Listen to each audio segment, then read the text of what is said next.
કોઈનો આશીર્વાદ કામ કરી શકે, કોઈની આંતરડી જો તમે ઠારો, કોઈના દિલની અંદર જો દીવો થઈ જાય અને આશીર્વાદ મળી જાય, મેરે ભાઈ બહેન, તો એ વિધાતાના લેખમાં મેખ મારી શકો છો. હું ઘણી વખત એક દ્રષ્ટાંત આપ્યા કરું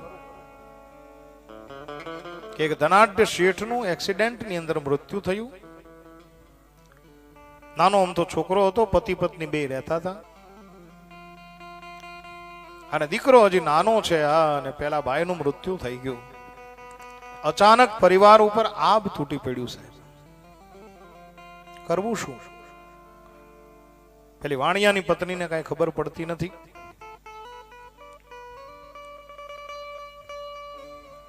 કે હવે અમારે કરવું તો કરવું શું? પણ એ વાણિયાનું 12મું 13મું પૂરું થયું છે. ધીમે ધીમે સમય વ્યતીત થવા લાગ્યો છે. અને પછી આ વાણિયાની પત્નીએ નક્કી કર્યું કે જે વસ્તુ બનવી હતી એ બની ગઈ, આમાં બીજું કઈ થઈ શકે એમ નથી.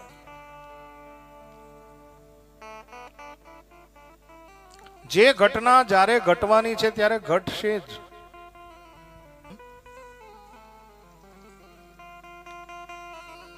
કે ઈશ્વરની ઈચ્છામાં તમે બીજું કંઈ કરી ન શકો અને એની ઈચ્છામાં ઈચ્છા મિલાવીને જ આપણે ચાલવું પડે. અને આ વાણિયાની જે પત્ની હતી એને નક્કી કરી નાખ્યું કે બસ હવે જે કાંઈ છે એ મારો આધાર મારો દીકરો છે. મારા પતિનું આવું બની ગયું, બસ એના લેખની અંદર આવું કંઈક હશે. પણ હવે પછી હું આ દીકરાને મોટો કરું. અને સાહેબ, પૈસે ટકે તો સુખી માણસ હતા જ. સારામાં સારી હવેલી હતી, નાનો અમથો દીકરો છે, ભણાવી ગણાવી અને મોટો કરે છે. અને ભણતર જેથી પૂરું થયું, વેકેશન પડવાની તૈયારી છે અને ઈ રાત્રે માં દીકરો બેઠા બેઠા વાત કરે છે.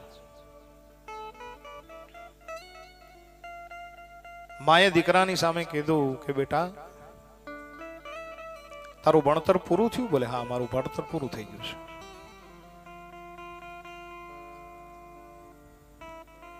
બોલે તો હવે આજ તારી પાસે મારે એક વાત કરવી છે. બોલે શું?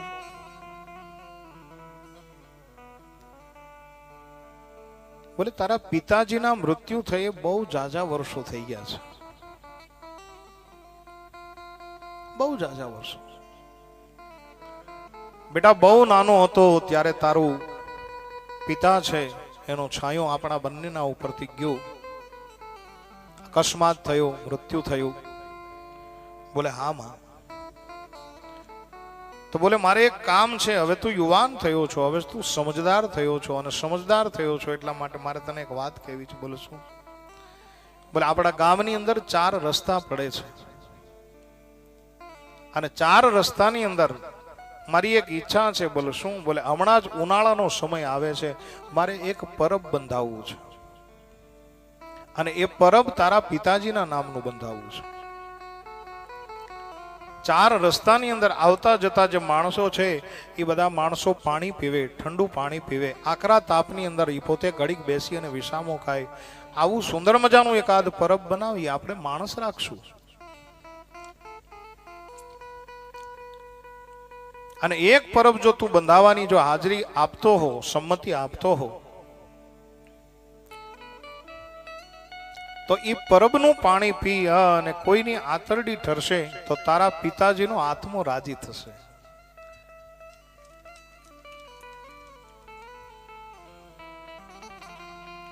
તો બેટા આવી એક મારી ઈચ્છા છે. આવી જ્યારે ઈચ્છા દર્શાવી ત્યારે કીધું, અને દીકરો બહુ સરસ સંસ્કારી દીકરો હતો. એણે કીધું કે માં, કોઈ નોકર ચાકર રાખીને પાણી પાઈ એવું આપણે નથી કરવું. બોલે તો?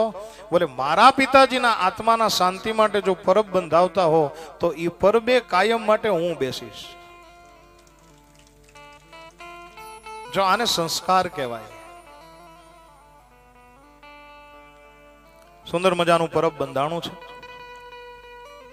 દીકરો રોજ માટે એ પાણીના જે પેલા ગોળા છે એ ભરે છે, મટકા છે એ ભરે છે. સુંદર મજાનું પાણી ઠંડુ થાય.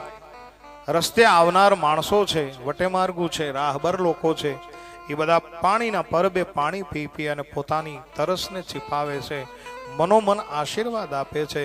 પણ થોડાક દિવસ બન્યા ઘટના એક ઘટી કે 4 જણા રોજ પાણી પીવા માટે આવે, થોડો ઘણો વિસામો ખાય, અને વળી પાછા નીકળી જાય.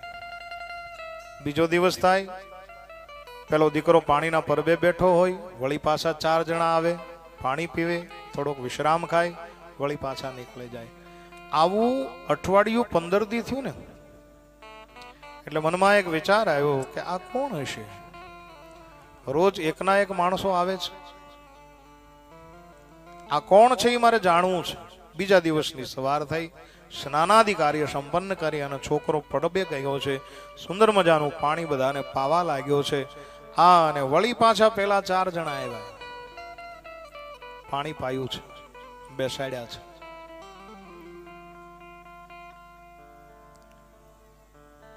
વિસામો ખાય છે બેઠા બેઠા. અને ત્યારે આ વાણિયાના દીકરાએ બાજુમાં જઈ અને પૂછ્યું કે તમે અઠવાડિયા 15 દિવસથી એક ધારા મારે ત્યાં આવો છો, મારે તમને પૂછવું છે કે તમે છો કોણ? ત્યારે 4 માંથી એક જણો બોલ્યો કે ભાઈ ઈ કાંઈ કહેવાની જરૂર નથી, તું અમને પાણી પાછો, તારો સ્વભાવ સારો છે, અમને ગમે છે, અને અમને ગમે છે એટલે તારી સાથે મિત્રતા બંધાણી. અને મિત્રતાના દાવે અમે થોડો ઘણો વિસામો ખાઈ. બોલે એમ નહીં, તમારે કહેવું તો પડશે, કોણ છો અમને બતાવો. ત્યારે 4 માંથી એક જણાએ કીધું કે તારે જાણવું છે? બોલે હા. બોલે થોડોક મક્કમ થઈ જજે. બોલે હું ડરીશ નહીં, તમે કહો. 4 માંથી કીધું કે અમે જમના દૂત છીએ.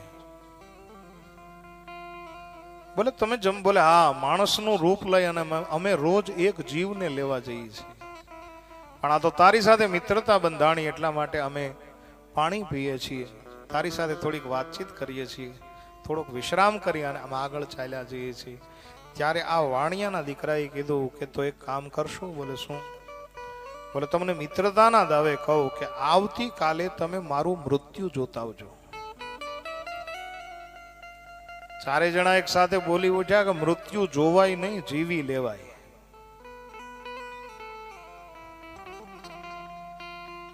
મૃત્યુને જોવાય, આપણે ક્યારે મરી જાશું? ભગવાને જે કઈ જીવતર આપ્યું છે એને જીવી લેવાનું હોય. ઠાકોરજી જેમ રાખે એમ જીવી લેવાનું હોય. પણ વાણિયાનો દીકરો કહે છે કે નહીં, તમે જાઓ અને જોતા હો. પેલા 4 જણા ત્યાંથી નીકળી ગયા. રાત્રિ પડી, દીકરો ઘરે ગયો છે. આજ આખી રાત આ દીકરાને નીંદર ન આવી, કેમ કે પોતાનું ફ્યુચર જાણવું છે, મૃત્યુ કેવું છે એ જાણવું છે. વહેલી સવારે નાઈ ધોઈ અને વળી પાછો પરબે આવે છે.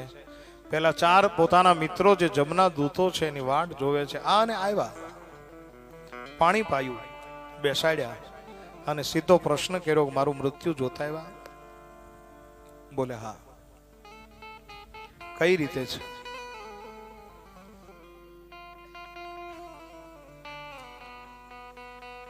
અને હવે જમના દૂતો એને વાત કરે છે કે હે મિત્ર સાંભળ. બોલે શું? બોલે તારા પરિણાની પહેલી રાત્રિ હશે. પહેલી રાત્રિની અંદર જ્યારે તું તારી પ્રિયતમાને મળવા માટે જતો હોઈશ, તારી પત્નીને મળવા માટે જતો હોઈશ, ત્યારે મેડીના 5મા પગથિયે સર્પદંશ થઈ અને તારું મૃત્યુ છે. તારી પત્નીનું મોઢું તું જોઈ નહીં શક.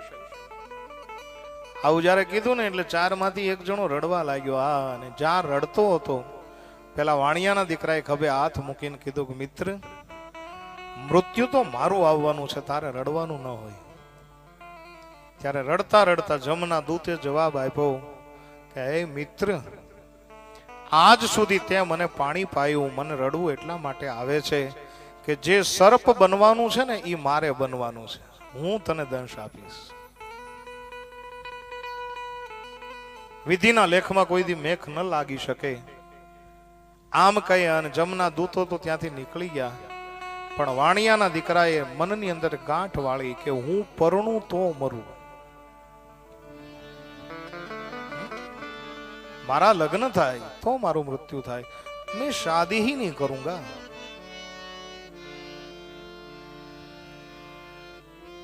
મનની અંદર ગાંઠ વાળી લીધી. માતાજીને કહેવાય એવું છે નહીં.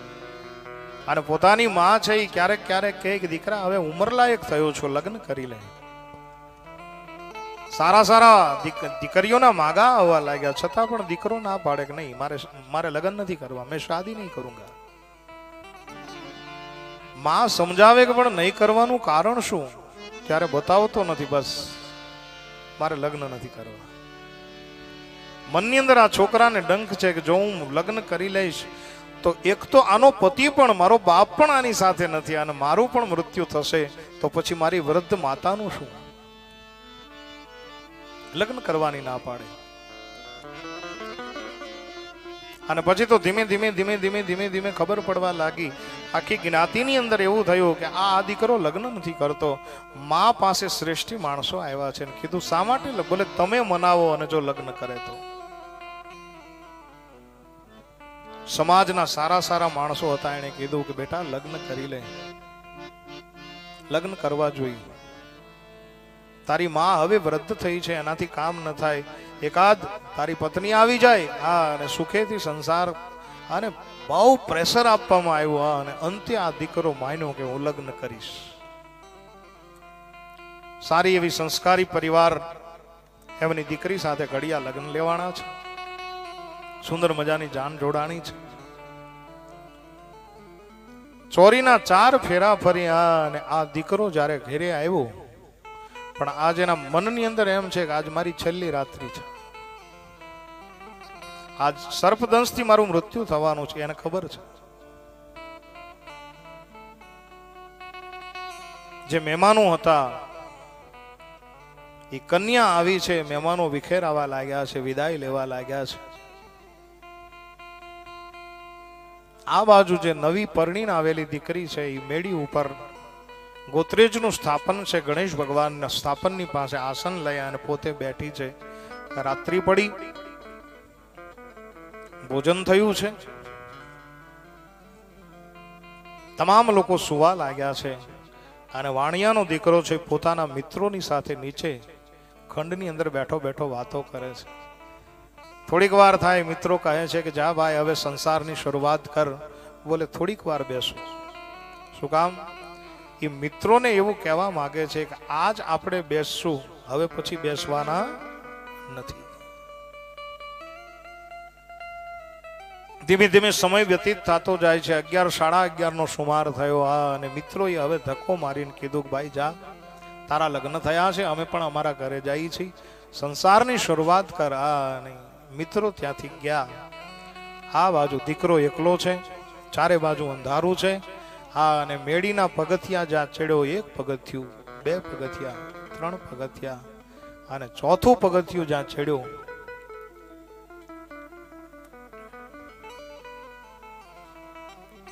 અને વિધિની વક્રતાની સાથે સાહેબ સર્પ નીકળ્યો છે બહાર.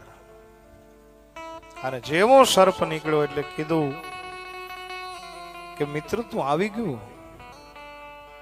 સર્પનું રૂપ વિલીન કરી અને પોતે મનુષ્યના રૂપમાં આવ્યો છે.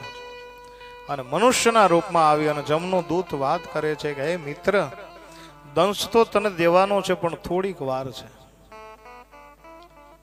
તે જિંદગીભર મને પાણી પાયું છે, આવ પગથિયે બેસી અને સુખ દુઃખની 2-5 વાતો કરી લઈએ. અને મેડીના 4થા પગથિયે જમનો દૂત અને આ વાણિયાનો દીકરો બેઠા બેઠા વાત કરે છે. કેવી? જમનો દૂત વાત કરે છે કે હું સર્પ બનીશ. મિત્ર, મારું ઝેર એટલું બધું કાતિલ છે કે એક ફૂફાડો મારું તો લીલાછમ ઝાડવાને સૂકવી દઉં, આવું મારું કાતિલ ઝેર છે. અને એક ફૂફાડો મારીશ એટલે તાને પાણી પીવાનો એ વેદ નહીં રહેવા દઉં. ત્યારે આ વાણિયાનો દીકરો બોલ્યો કે ભાઈ, વિધાતાના લેખમાં કોઈ મેખ ન મારી શકે. એ તો તારું કર્મ છે, એ તારે કરવાનું છે. મારું કર્મ છે, એ મારે ભોગવવાનું છે. આવી વાતચીત પેલી વાણિયાની દીકરી સાંભળી ગઈ. જે પરણીને આવી છે એ દુલ્હન સાંભળી ગઈ. હા, અને મનમાં વિચાર કર્યો કે મારા પતિને અત્યારે મારી પાસે હોવું જોઈએ. આ અંધારી રાતે એ કોની સાથે વાત કરે છે? સ્થાપન પાસેથી ઊભી થઈ દીકરી અને બારણાની પાસે આવીને જાય, કાનને હરવા કરીને વાત સાંભળી. ત્યાં તો વાટાઘાટો એ હાલતી હતી કે હું તને દંશ દઈશ, તારું મૃત્યુ થઈ જશે, હું તને દંશ દઈશ, તારું મૃત્યુ થઈ જશે. અને મૃત્યુની વાત સાંભળી અને મનના જેટલા અભરખાવો હતા એ બળી અને ખાખ થઈ ગયા છે. મનની અંદર જેટલા અરમાનો સજાવી અને આ દુલ્હન આવી હતી,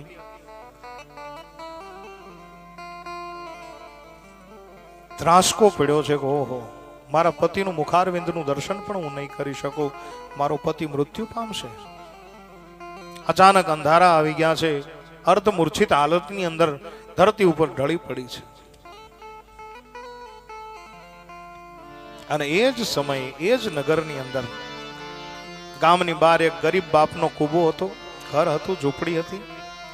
અને ત્યાં એ ગરીબ બાપની દીકરી આણું આવી હતી. આપણે ત્યાં નિયમ છે કે દીકરીનું શ્રીમંત કરી અને પહેલા ઘરે લઈ આવવામાં આવે, પિતાજીના ઘરે. અને ઈ ગરીબ બાપના ઘરે દીકરી આવેલી, પ્રસવની પીડા અચાનક ઉઠી. અને આજુબાજુની બહેનોએ આવી અને પ્રસવની પીડામાંથી મુક્તિ અપાવી. ગરીબ બાપ છે એ બહાર બેઠો છે, દીકરીને માં છે નહીં, બાપ દીકરી બે જ છે. એકદમ ગરીબ બાપ ઝૂંપડીની અંદર પ્રસવની પીડા મટી અને દીકરાનો જન્મ થયો. અંદરથી જવાબ આપ્યો કે તમારી દીકરીને ત્યાં દીકરાનો જન્મ થયો છે. ગરીબ બાપ રાજી થઈ ગયો છે કે ભગવાને લાજ રાખી દીધી. થોડોક સમય થયો એટલે પેલી બહેનો તો ત્યાંથી જતી રહી. પણ હવે દીકરી ખંડની અંદરથી, રૂમની અંદરથી, ઝૂંપડીની અંદરથી બાપને બૂમ પાડીને કહે છે કે પિતાજી તમે જાગો છો? બોલે હા. બોલે જાગતા હો તો આ ઘરની અંદર કંઈક ખાવાનું પડ્યું હોય તો આપો, કેમ કે મને પ્રસવની પીડાથી મારે ત્યાં દીકરાનો જન્મ થયો અને હવે મને ભૂખની લાંગણ પડી છે, હવે મને ભૂખ લાગી છે. ત્યારે ગરીબ બાપે નિશાસો નાખીને કીધું કે બેટા, આપણે ગરીબ એટલા બધા છીએ કે રોજ આપણે પેટીયું રળીએ છીએ. હું દાડી કરવા જાઉં, હું રોજિંદુ કામ કરવા જાઉં અને ત્યાર પછી આપણા ઘરની અંદર જે કંઈ ધન આવે એમાંથી આપણે અનાજ લઈ અને રોજ ખાઈએ છીએ. બેટા, આપણા ઘરે આ પ્રસંગ આવવાનો હતો, તારે ત્યાં બાળક આવવાનું હતું, થોડાક સમયથી હું ક્યાંય પેટીયું રળવા પણ ગયો નથી, મારી પાસે એક રૂપિયો નથી. હા, અને બેટા ઘરની અંદર ખાવાનો એક દાણો નથી. જેમ તેમ કરીને હવાર પાડી દે ને તો ગમે એની પાસેથી પૈસા લઈ આવી, ગમે એની પાસેથી અન્ન લઈ આવીને હું તને જમાડી દઈશ. થોડીક વાર તો રહી, પણ દીકરીએ અંદરથી જવાબ આપ્યો કે પિતાજી, મને પીડા અંદરથી એટલી છે, મને અંદરથી ભૂખ એટલી બધી લાગી છે કે જો તમે અત્યારે મને અન્ન નહીં આપો તો મારા દીકરાને હું વરખી જઈશ. હા, અને આજ દીકરીનો બાપ ઊભો થઈ ગયો. કીધું કે બેટા, અંધારી રાતની અંદર કોઈ જાગતું નહીં હોય, બધા સૂતા હશે, પણ છતાંય હું ગામની અંદર આંટો મારું છું, થોડીક વાર રાહ જો. અને આજ ગરીબ બાપ છે એ નગરની અંદર આવી અને બૂમો પાડે છે કે ચમડી કી ભઠ્ઠી में આગ લગી હૈ કોઈ બુજાને વાલા. મારી દીકરીને ત્યાં દીકરાનો જન્મ થયો છે અને ભૂખ લાગી છે, કોઈ ખાવાનું હોય તો આપો, કોઈ ખાવાનું હોય તો આપો, કોઈ ખાવાનું હોય તો આપો. શેરીએ શેરીએ આટા મારે છે, પણ સાહેબ આખું જગત સૂતો હોય, આને કોણ જવાબ આપે? પણ વાત એવી બની કે જ્યાં એ પેલી વાણિયાની હવેલી છે, એ હવેલીની બાજુમાંથી જ્યાં પસાર થયો અને કીધું કે ચમડે કી ભઠ્ઠી में આગ લગી હૈ કોઈ બુજાને વાલા. મારે ભૂખ લાગી છે મારી દીકરીને, કોઈ ખાવાનું હોય તો આપો. અને આ વાત પેલી વાણિયાની પત્ની જે નવી દુલ્હન બનેલી આવી છે એ દીકરીને ખબર પડી. હા, અને જેમ તેમ કરી અને ઊભી થઈ છે. હવેલીની બારી ખોલીને કીધું કે એ ભાઈ, જે આટલું કીધું ને ત્યાં તો ઊભો રહી ગયો. બારીની અંદરથી કોઈ ઉભેલું છે આવું જોઈ અને આજ કાકલુદી કરવા લાગ્યો છે કે મારી દીકરીને પ્રસવની પીડાથી ભૂખ લાગી છે, દીકરાનો જન્મ થયો છે, કોઈ ખાવાનું હોય તો થોડુંક આપો. શાંત કર્યો છે કે આપું છું. અને મનની અંદર આ દીકરીએ પહેલો વિચાર એ કર્યો કે હું મા માટની અંદર મારા પતિ માટે હું ઘણી બધી મીઠાઈ લાવી છું, પણ આ મીઠાઈ હવે મારા માટે કાંઈ કામની નથી. શું કામ? બોલે હમણાં પેલાને દ્રંશ લાગશે, મારા પતિનું મૃત્યુ થશે. સમય આવ્યો છે અને ભગવાન મારી પાસે કરાવે છે તો આ મીઠાઈનું દાન કરી દો. પણ સંસ્કારી પરિવારની દીકરી, કુળ કંઈક સારું હશે, સંસ્કાર બહુ સારા મળેલા હશે, એટલે અન્નના પેકેટનો ઘા ન કરાય, અન્નનું અપમાન થયું ગણાય. એટલે પોતાની જે સાડી હતી એ નવી સાડીના છેડે મીઠાઈ બાંધી છે. મીઠાઈ બાંધતી જાય, મનમાં વિચાર કરતી જાય કે હવે આ સાડી પણ મારા માટે નકામી છે, કેમ કે હવે મારે રંગબેરંગી સાડી નથી પહેરવાની. એ બે સાડીની છેડાને ગાંઠ મારી અને ધીમેકથી મીઠાઈને નીચે આપી છે. બહુ હરખાણો. જ્યાં જવા જાય ત્યાં ગરીબ દીકરીનો બાપને પાછો રોક્યો અને રોકી અને કીધું છે કે ભાઈ ઘડીક ઉભો રે. બોલે શું? મનમાં વિચાર કર્યો કે હવે આ કેસરવાળા દૂધ પણ મારા માટે નકામા છે, ગુલાબ જળના લોટા પણ મારા માટે નકામા છે. સાડીઓના છેડે બાંધતી જાય અને નીચે આપતી જાય છે. રાત્રિના સમયે મીઠાઈ મળી, દૂધના લોટાઓ મળ્યા છે, ગુલાબ જળ મળ્યું છે. અને આજ ગરીબ બાપ એવું કહેતો ગયો તમારી સાડી હું સવારે પાછી આપી જઈશું. ત્યારે દીકરીએ ઉપરથી કીધું કે એ સાડી પણ હવે તારી દીકરીને દાનમાં આપી દેજે, એ મારા તરફથી. જાઓ. હા, અને દોડતો બાપ ઘરે આવે છે, દીકરીને વાત કરે છે કે ભગવાનના ઘરમાં દેર છે પણ અંધેર નથી. બેટા, આવી અંધારી રાત્રિએ સુખા રોટલાનો ટુકડો પણ મળવો મુશ્કેલ છે, પણ જો હું તારા માટે શું લાવ્યો છું. અને જ્યાં મીઠાઈના પેકેટને ખુલ્યા સાહેબ, હવે કોઈ દિવસ નહીં બાળેલી મીઠાઈ, અને પેટની અંદર ભૂખ, એ બે હાથે દીકરી ખાવા લાગી. એક પછી એક મીઠાઈનો ટુકડો ખાતી જાય છે, કેસરવાળો દૂધ પીતી જાય છે. અને ખૂબ ભૂખ સંતોષાણી. અને ગુલાબ જળનો લોટો જ્યારે પીધો ને ત્યારે દીકરીની અંદરથી આશીર્વાદ નીકળી ગયો કે મને જેણે અન્ન ખવડાવ્યું હોય, મને જેણે પાણી પીવડાવ્યું હોય, મારી જેણે ભૂખ સંતોષી હોય, એનો ચૂડલો અખંડ રહી જાજો છે. આ બાજુ આશીર્વાદ નીકળ્યો, આ બાજુ સર્પને દંશ મારવાનો સમય થયો અને મનુષ્યનું રૂપ વિલીન થાય ફણીધર બન્યો. અને છોકરાને કીધું કે દંશ મારું, બોલે મારી દે. અને એક દંશ માર્યો છતાં પણ કઈ અસર ન થઈ. બીજો ડંખ માર્યો છતાં પણ અસર ન થઈ. ત્રીજો ડંખ માર્યો ત્યારે વાણિયાના દીકરાએ કીધું કે મિત્રતાના દાવે નહીં, શત્રુતાના દાવે ડંખ મારી દે એટલે કર્મના લેખા જોખા પૂરા થઈ જાય. પેલો જમનો દૂત કહે છે કે એક ડંખ મારું તો તારા આત્માને કાઢી નાખો, આજ અસર કેમ ન થઈ? તું અહીંયા ઉભો રહેજો, હમણાં આવું. આમ સડસડાટ ગયો છે. હા, અને જ્યાં એ ચિત્રગુપ્તના ચોપડાની અંદર જઈ અને જોવે છે.